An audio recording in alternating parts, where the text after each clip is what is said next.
Les relations internationales connaissent depuis quelques années des bouleversements importants suite à la pandémie du Covid et aussi à l'opération militaire de la Russie en Ukraine.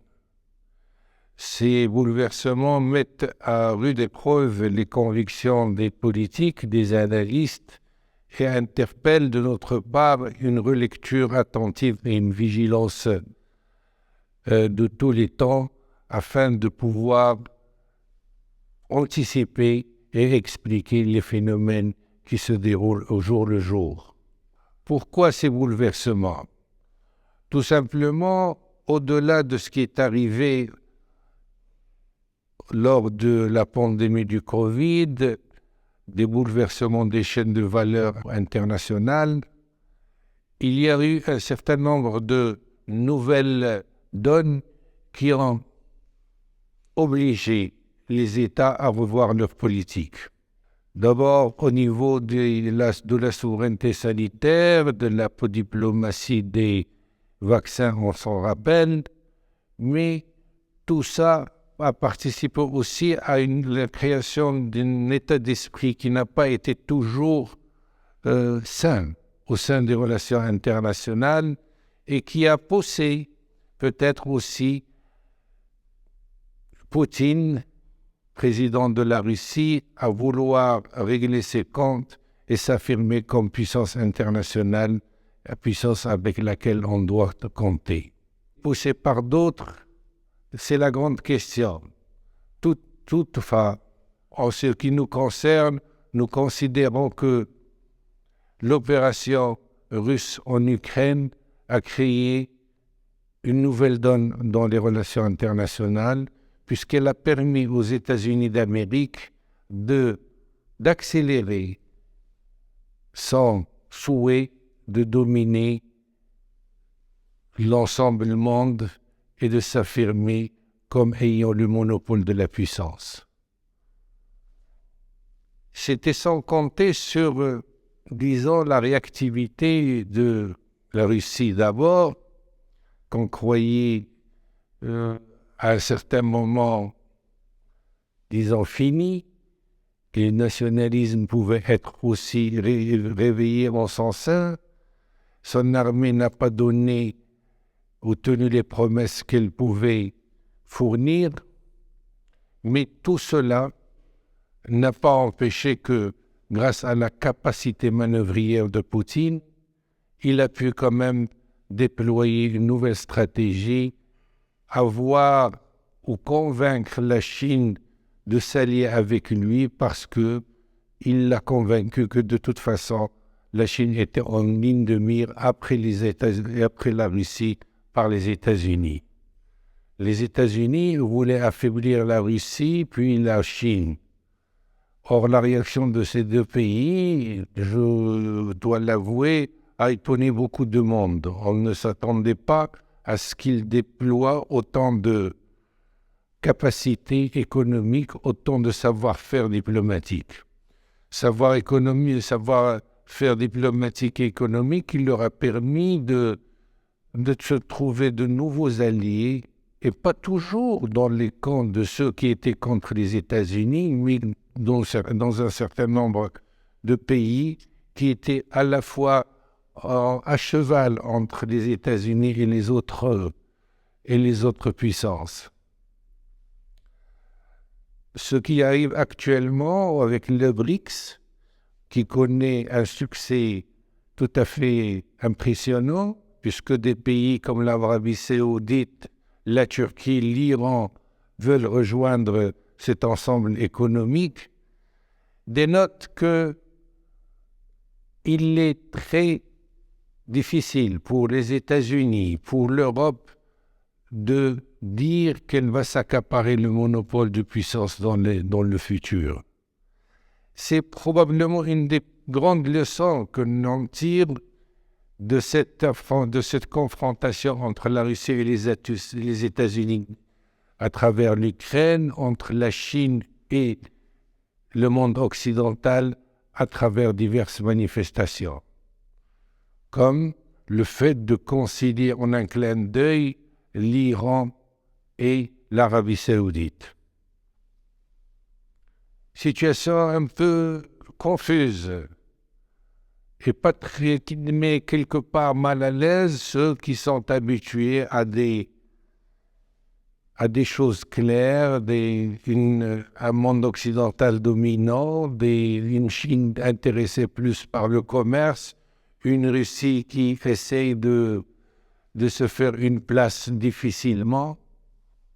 Les choses ont changé. Et cette situation nouvelle doit bien sûr interpeller tout analyste intéressé, tout analyste marocain intéressé par la situation de son pays, les perspectives d'avenir de son pays en tant que puissance régionale. Là, le dossier qui nous préoccupe tous, celui de notre province méridionale. Comment le Maroc peut-il se positionner dans ce monde changeant? Comment peut-il gagner des points, essayer de ne pas perdre des alliances, essayer d'avancer dans son dossier du Sahara? C'est une grande question qui a fait l'objet ces dernières semaines de diverses analyses, de divers articles, que vous me permettrez d'analyser en filigrane et de vous donner aussi mon point de vue sur cette question. Ma conviction, je l'ai toujours affirmée, c'est que le Maroc doit se diriger vers la construction de son statut de puissance régionale, accompagné d'une économie émergente, d'une économie qui puisse accompagner nos ambitions diplomatiques.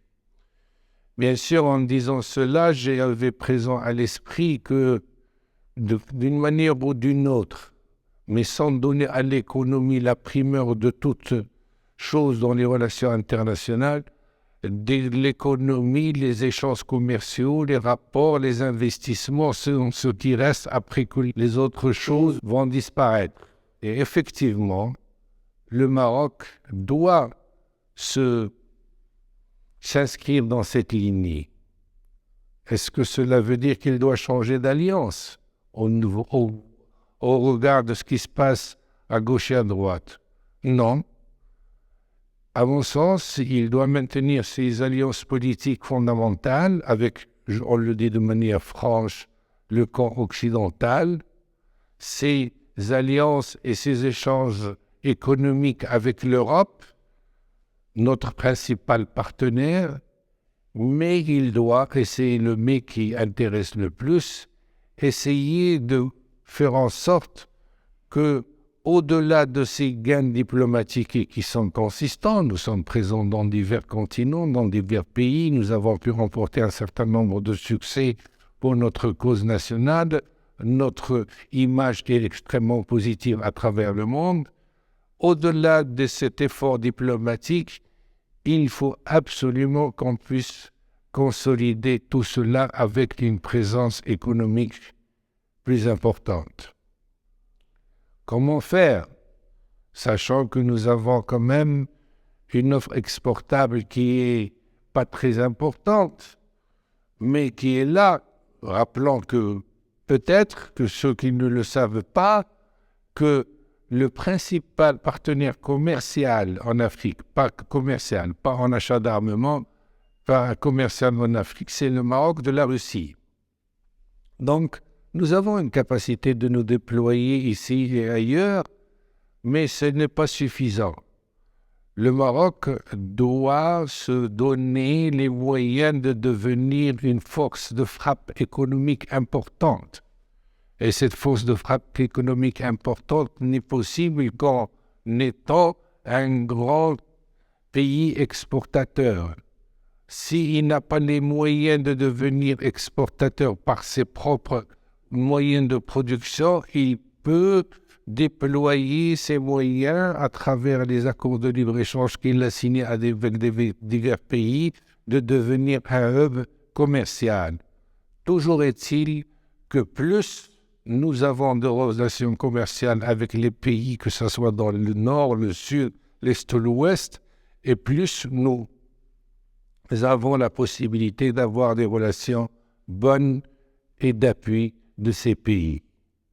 Ces pays, vous allez me dire, n'obéissent pas toujours à une logique commerciale, mais in fine, ils finissent par obéir à cette logique, et c'est ce qui entraîne ou ce qui encourage la pérennité des relations internationales. Vous allez me dire, alors dans ce cas, que peut faire le Maroc? Développer son offre exportable, il fait des efforts avec les phosphates, avec d'autres produits vis-à-vis des pays du Sud. Je dis tout simplement que nous devons viser impérativement un taux de croissance plus élevé pour notre économie, un développement plus important de nos exportations de marchandises divers, toucher d'autres marchés, faire en sorte que notre diplomatie puisse être appuyée par notre économie. Ceci est vital. On ne peut pas considérer qu'on peut mener une diplomatie uniquement à travers une présence dans les instances internationales ou dans les salons de diverses capitales européennes et d'autres contrées. La diplomatie politique a des limites. Il faut que la diplomatie économique, il faut que les échanges économiques puissent prendre la relève, et c'est le grand chantier que nous espérons pouvoir mener dans les prochaines années à travers, certes, un maintien de notre dynamisme diplomatique, mais aussi redoublement de notre effort et notre dynamisme économique. C'est une conditionnalité importante. C'est une conditionnalité qui nous permet d'être là où nous pouvons être avec des moyens non pas seulement de conviction, mais des moyens matériels qui sont aussi des moyens qui vont nous permettre d'aller de l'avant dans notre affirmation de notre identité, de notre puissance et de nos ambitions régionales, à l'international et au niveau interne.